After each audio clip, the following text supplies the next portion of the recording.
India में एक मशहूर स्पीकर है, उन्होंने सुनाया, मैं आपको कोट करता हूँ, इसमें भी हमारे लिए बड़े लेसन हैं कि बारिश का मौसम था, सारे बस स्टॉप पे खड़े हुए थे और हर बंदा बारिश से बच रहा था। किसी ने अखबार ऊपर उठाया हुआ था, किसी ने अम्ब्रेला ली हुई थी, किसी ने लैपटॉप का बैग उठाया हुआ था और एक बाप और उसकी बेटी बस स्टॉप पे खड़े हुए थे। बाप जो है वो बस स्टॉप की छत के नीचे था, बेटी मौसम को बड़ा एंजॉय कर रही थी, छोटी बच्ची, बारिश उसे बड़ी जबरदस्त लग रही थी। बेटी बार बार हाथ को बाहर निकाल के बारिश के कतरे लेती थी, बारिश के कतरे लेकर खुश होती थी, अपने मुंह पर फेरती थी और फिर एंजॉय भी कर रही थी, बारिश में जा भी रही थी। बाप बार बार बुला रहा था। तो पास जो एक शख्स खड़े हुए थे, उन्होंने सारा ये सीन देखा और बड़ा हैरान हुए और फिर उन्होंने एक बड़ी जबरदस्त बात लिखी। जो लिखने वाले हैं उन्होंने बड़ी जबरदस्त एक बात लिखी। उन्होंने कहा कि उस दिन उस बच्ची ने मुझे एक बात सिखाई। वो बात ये है कि हमारी जिंदगी में कॉन्टिन्यूअस रेन हो रही है, जैसे उस वक्त रेन हो रही थी। किस चीज की? अल्लाह की मर्सी की, अल्लाह की ब्लेसिंग की, हिदायत की। हिदायत रुकती नहीं है, अल्लाह की मर्सी रुकती नहीं है। जैसे इमाम गजाली रहमहुल्लाह एक बार गुफ्तगू फरमा रहे थे तो उन्होंने लोगों से कहा कि लोगों, अल्लाह से माफी मांग लो इससे पहले कि अल्लाह का दरवाजा बंद हो जाए। तो एक बूढ़ी औरत मजमे से उठी, उसने कहा कि शेख, क्या अल्लाह का दरवाजा भी कभी बंद होता है? तो इमाम गजाली रोने लग गए। उन्होंने कहा कि इमाम गजाली से ज्यादा एक बूढ़ी औरत अल्लाह को जानती है। तो इसलिए अल्लाह की रहमत कॉन्टिन्यूअस है, 24 घंटे है, वो बारिश 24 आवर्स है। लेकिन उन्होंने कहा कि चॉइस हमारी है। कोई उस बारिश से बच रहा है अखबार ऊपर करके, अम्ब्रेला ओढ़ के, कोई जो है वो लैपटॉप का बैग ओढ़ के, लेकिन कुछ लोग उस रहमत को एंजॉय कर रहे हैं।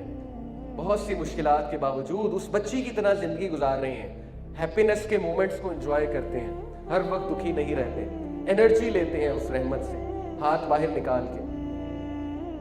तो यही है असल में मामला कि रहमत तो 24 घंटे है, लेकिन हमारे जहन ने शायद उस रहमत को बंद कर दिया।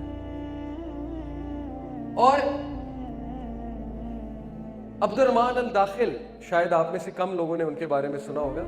मुसलमानों ने जब स्पेन में एक सल्तनत बनाई थी, स्पेन में मुसलमानों ने कम से कम 750 से 800 साल हुकूमत की। स्पेन वाज वंस अंदलस कहते थे स्पेन को। ये वो शख्स है जिसकी स्टोरी मैं भी आपको सुनाने वाला हूँ, अब्दुर्रहमान अल दाखिल। इनको अल दाखिल इसलिए कहते थे क्योंकि ही एंटर्ड इनटू स्पेन। और किस कंडीशन में ये एंटर हुए, it is such an inspirational story. हम वेस्टर्न हीरोज के बारे में तो जानते हैं, लेकिन हमें अपने हीरोज का नहीं पता कि क्या क्या जिंदगी से लड़ के उन्होंने अल्लाह के नाम पे क्या कुछ किया है। Abdurrahman al Dakhil is the last prince of Umayyad caliphate. Umayyad खलीफा जो थे, उनका जो लास्ट प्रिंस था, जो जिंदा बचा था, एक अब्दुर्रहमान और इनके भाई। बाकी सबको अब्बासिड्स ने बुलाकर कत्ल करवा दिया था, जो भी उनकी दुश्मनी थी। ये एक अलग वाकया है इस्लाम की तारीख में। 755 CE का तकरीबन ये वाकया है, 755 सन ईस्वी का। अब्दुर्रहमान अल दाखिल और इनके भाई वहां से बचकर भागे, भागकर एक नहर क्रॉस की, नहर क्रॉस करके दूर चले गए। जो सोल्जर्स थे वो आए, उन्होंने उनके भाई को कहा कि वापस आ जाओ, डरो नहीं, हम तुम्हें कुछ नहीं कहेंगे। अब्दुर्रहमान ने अपने भाई को बहुत समझाया, भाई नहीं समझे, वो चले गए वापस। और जैसे ही वो पहुंचे, सोल्जर ने कत्ल कर दिया। तो ये अपने घर वालों का कत्ल होते अपनी आंखों से देखा अब्दुर्रहमान अल दाखिल, लेकिन उन्होंने हिम्मत नहीं हारी। उन्हें पता था मैं प्रिंस हूं, उन्हें पता था कि मेरी रगों में जिसका खून दौड़ रहा है वो लोग हैं जो हिम्मत नहीं हारते। और उम्मत मुस्लिमा वैसे डिसयूनिटी का शिकार है, तो इनका किरदार चेक कीजिए। उस वक्त ये 15-16 साल के नौजवान थे। ही फ्लेड टू मोरक्को, दमास्कस से मोरक्को भागे, दमास्कस में थे ये।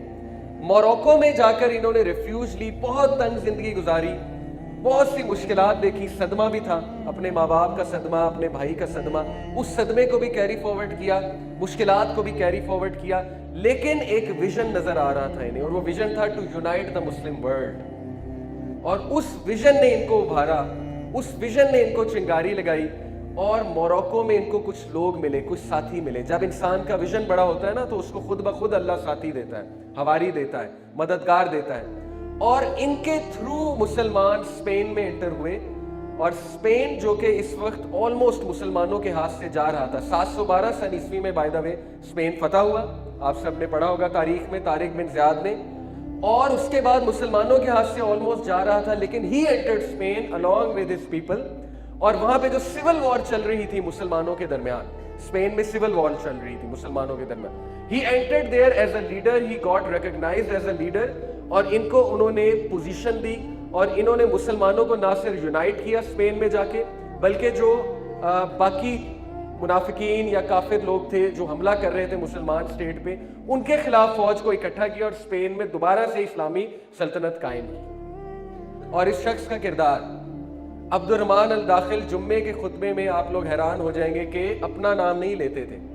जुम्मे खुतबे का एक ट्रेंड है कि खलीफा का नाम लिया जाता है. वो हमेशा बगदाद के खलीफा का नाम लिया करते थे, जो भी अब्बासिड खलीफा उस वक्त था. तो किसी ने एक बार उनसे पूछा कि ए अब्दुर्रहमान, वो लोग तो इतने जालिम हैं, उन्होंने तो वहां पे अपनी सल्तनत कायम की हुई है, तो आप अपना नाम क्यों नहीं लेते, आप उनका नाम क्यों लेते, उनको रेफर क्यों करते हैं? तो उनका जिगरा चेक करें, उनका करेज चेक करें, उनकी सिंसेरिटी चेक करें. उन्होंने जवाब दिया कि सो व्हाट, अगर उन्होंने मेरी फैमिली को मारा या उन्होंने प्लानिंग की, जो भी था वो गुजर गया, लेकिन मेरे लिए मुस्लिम यूनिटी ज्यादा इंपॉर्टेंट है और मुस्लिम यूनिटी की वजह से मैं हमेशा उनका नाम लूं. तो ये हैं वो लोग जिनको तारीख ने याद रखा. ये हैं वो लोग जिनकी वजह से मुसलमानों ने 700 ईयर्स स्पेन में हुकूमत की and Muslim empire was on the edge of deterioration और डिस्ट्रक्शन. तो कहाँ है अब्दुर्रहमान दाखिल इस मजमे में? पता नहीं, शायद कोई ऐसा हो विजनरी यूथ जो मुस्लिम उम्मा के प्रॉब्लम्स के बारे में सोचता हो, जो आउट ऑफ द बॉक्स सोचता हो, जिसके पास वक्त हो कोई एनालिसिस करने का कि इस वक्त यूथ किस पेन से गुजर रही है, इस वक्त Muslim world is in a chaos. हमारे मसले तो चलो ठीक है जो भी हैं, लेकिन पूरे की पूरी उम्मत मुस्लिमा इस वक्त जो है वो पेन से गुजर रही है, दर्द से गुजर रही है.